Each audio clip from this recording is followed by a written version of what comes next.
नमस्कार साथियों, आज हमारे सामने इलाहाबाद हाई कोर्ट के बार एसोसिएशन के गवर्निंग काउंसिल के उम्मीदवार श्री अभिषेक शुक्ला जी हमारे सामने उपस्थित हैं। आइए हम इनसे इलाहाबाद हाई कोर्ट के भविष्य के बारे में और जो चुनाव चल रहा है उसके बारे में कुछ इनकी सोच और इनकी राय जानते हैं। बताइए सर, आप अपने बारे में दो शब्द। मैं Abhishek Kumar Shukla, advocate high court governing council का प्रत्याशी हूँ, क्रमांक संख्या 8।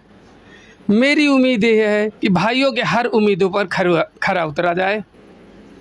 तो सर, हमारा पहला प्रश्न आपसे ये रहेगा कि आप चुनाव क्या सोच करके सर लड़ रहे हैं? मेरा मेन फोकस होगा युवाओं का साथ देना, अपने भाइयों की तकलीफ़ों को दूर करना। हमसे जो बन पड़ेगा अपने अध्यक्ष जी, मंत्री जी और माननीय न्यायालय या माननीय न्यायाधीश महोदय से जो भी बन पड़ेगा, अपने जूनियर भाइयों के लिए, सहयोगियों के लिए मदद करना और ज़्यादा से ज़्यादा मदद करना।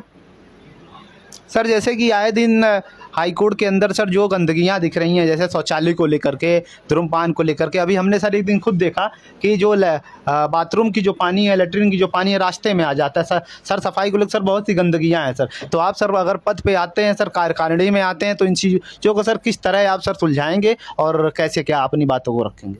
मेरे हिसाब से इस पे बहुत ज़रूरी संज्ञान लेने की ज़रूरत है, क्योंकि न्यायालय के हर कोने में गंदगी देखी जाती है। कोई बाहरी नहीं करता, हमारे भाई बंधु करते हैं, हमारे अपने करते हैं।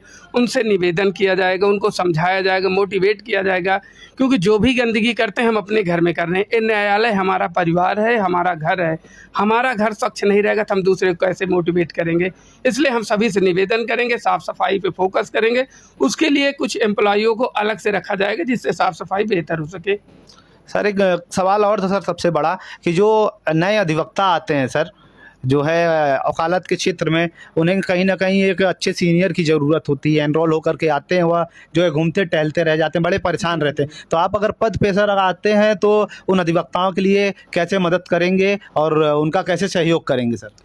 हमारे हिसाब से जो भी हमारे छोटे भाई आते हैं वकालत पेशे में, उनके लिए सबसे बड़ी समस्या होती है बैठने के लिए चेम्बर, जगह और पढ़ने के लिए बुक्स। तो हम अपने बार के अध्यक्ष जी, मंत्री जी सभी से निवेदन करेंगे आते ही अपने पद पर कि उनके लिए बुक्स अवेलेबल कराई जाए, उनको बैठने कहीं सुगम व्यवस्था दिया जाए और सीखने के लिए बेहतर एक जगह दिया जाए जिससे वो सीखें और उनको सिखाया भी जाए। एक दिन निश्चित किया जाए जिसमें 2 घंटे जूनियरों को बताया जाए कि मुकदमा चलता कैसे है, होता कैसे, करना क्या है।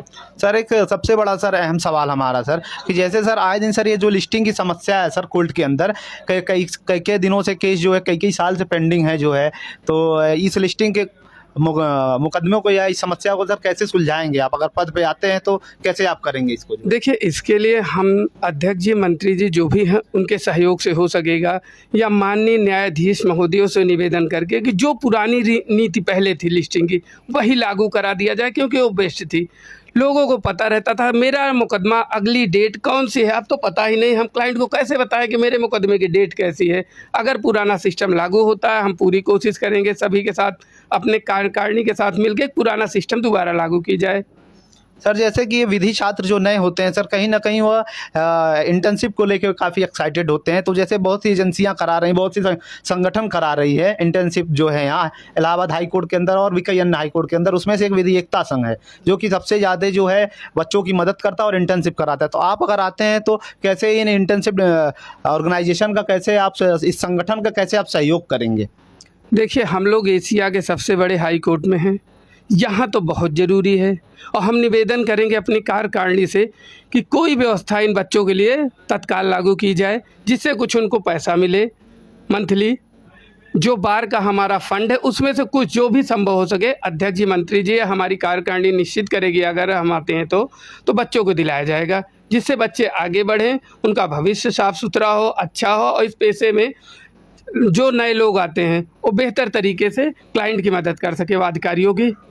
ठीक सर, जैसे कि आपने बताया कि ये सर एशिया का सबसे बड़ा हाई कोर्ट है, तो सर यहाँ सबसे पहले सर कहीं ना कहीं सर चैम्बर की सबसे बड़ी समस्या है। अब तो मान लीजिए माननीय मुख्यमंत्री ने यहाँ एक नया चैम्बर भी बनवा दिया। ये अलॉटमेंट वगैरह सर कैसे आप कराएंगे और ये चैम्बर की समस्या सर कैसे ख़त्म कराएंगे अपने जूनियरों के लिए सर? देखिए, चैम्बर की समस्या तो बहुत बड़ी रही है। यही नहीं, हर डिस्ट्रिक्ट कोर्टों में, हर जगह, क्योंकि हम एशिया के सबसे बड़े हाई कोर्ट में हैं, संख्या बहुत अधिक है, लेकिन फिर भी कोशिश यही रहेगी अध्यक्ष जी, मंत्री जी और सभी पदाधिकारियों से कि चेंबर बच्चों को, नए लड़कों को ज़रूर मिले। जिनको मिल गया है उनको भी प्राथमिकता दी जाए, लेकिन कम से कम बच्चों को टेबल ज़रूर दिया जाए, जहाँ एक सिंगल टेबल बरामदे में लगा दिया जाए, टेबल उनको अलॉट किया जाए। अगर चेंबर मिलता है बहुत बढ़िया, नहीं टेबल की सुविधा ज़रूर की जाए। नहीं सर ये जो रजिस्ट्रेशन का सर है, इसमें सर रेजिडेंस और परमानेंट सर, जैसे ही चुनाव आता है सर, रेजिडेंस की फ़ीस कम हो जाती है, 8,000 से 6,000 हो जाती है, और जो नए बच्चे सर अधिवक्ता बनने के लिए रजिस्ट्रेशन कराते हैं, कहीं ना कहीं वो इस फीस को एफर्ट करने के योग्य नहीं होते हैं, क्योंकि वो नए नए आते हैं, उनके पास इतने पैसे नहीं रहते कि वो इतने पैसे को एफर्ट करें। तो सर अगर आप कार्यकारिणी में आते हैं, तो पद पे अगर आते हैं, तो कैसे सर आप सहयोग करेंगे नए बच्चों का जो? इसमें हम अपने अध्यक्ष जी, मंत्री जी और सारे कार्यकारिणी से एक निवेदन करके राय रखेंगे, अपनी बात उनके सामने रखेंगे, कम से कम फीस की जाए, जितना पहले था वही चला जाए, क्योंकि बच्चों का रजिस्ट्रेशन उनके ऊपर दबाव होता है। दबाव ना बना के सुगम बनाया जाए, उनके कम से कम बोझ उन पर पड़े, और कोशिश ये किया जाए पहले से भी अगर कम हो सके तो बच्चों की मदद हो सकेगी, उनका रजिस्ट्रेशन आसानी से कराया जा सके।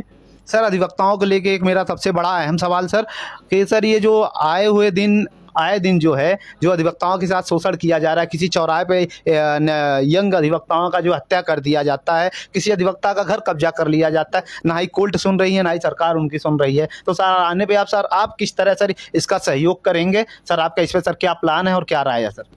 हमारे आते ही अगर अध्यक्ष जी या मंत्री जी, सभी से ये बात रखा जाएगा कि माननीय न्यायाधीश महोदयों से ये बात ज़रूर रखें कि एडवोकेट प्रोटेक्शन एक्ट जल्द से जल्द लागू किया जाए, और नए युवाओं को विशेष करके ये भी कहना चाहूँगा कि अपने पेशे के प्रति जागरूक रहें, किसी से डरे नहीं, अपनी बात रखें। अगर कोई उनको विवादित या कोई तरह से उनको मारता पीटता है, तुरंत न्यायालय के समक्ष आएँ, अपनी रिट करें, न्यायालय से बात करें, उनको अपनी पीड़ा बताएं, और न्यायाधीश महोदय उनकी पीड़ा ज़रूर सुनेंगे, उनको न्याय मिलेगा। तो सर जो भी चीज़ आपने सर बताया सर, तो सर क्या आप इसके लिए कोई एक शपथ पत्र अपना लागू किए हैं कि क्या आपका मेमोरेंडम है, कोई गाइडलाइन वगैरह लागू किए हैं कि सर बस ऐसे ही है सर?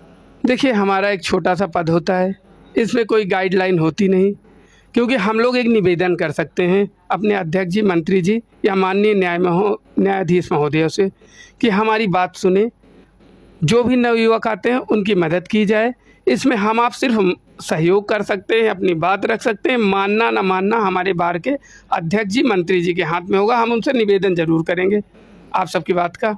सर ये कहीं ना कहीं सर हर साल के चुनाव से सर कहीं अलग और बहुत गंभीर देखने में लग रहा है। सर आपका सर क्या अनुभव है जब आप चल रहे हैं सर कोर्ट के अंदर, लोगों से सर अपनी आप अपील कर रहे हैं कि आप हमें मतदान करिए या हमें कार्यकारिणी का सदस्य बनाने में सहयोग करिए, सर ये देखने में सर कैसा आपको लग रहा है सर? नहीं, देखिए, थोड़ा से अलग तो है हर बार से, क्योंकि अलग बार बड़ी बड़ी मीटिंगें होती थी। इस बार सिर्फ अपने हिसाब से आप अपने भाइयों के बीच रह सकते हैं, अपनी बात रख सकते हैं। एक तरह से ठीक भी है कि चलिए बहुत भीड़ बहुत करना नहीं है, कम से कम अपनी बात अपने भाइयों से मिल के करिए, एक दूसरे से मुलाकात का मौका मिल रहा है। अच्छा है कि कम से कम एक दूसरे को हम पहचान रहे हैं, आप हैं हम हैं, एक दूसरे को पहचान रहे हैं। इसलिए हमारे हिसाब से ठीक है कि जैसे चल रहा है मुलाकात करने का मौका मिल रहा है। लेकिन ये भी था कि गेट टुगेदर होती थी तो लोग इकट्ठा होते थे, उसमें भी सब मिल जाते थे।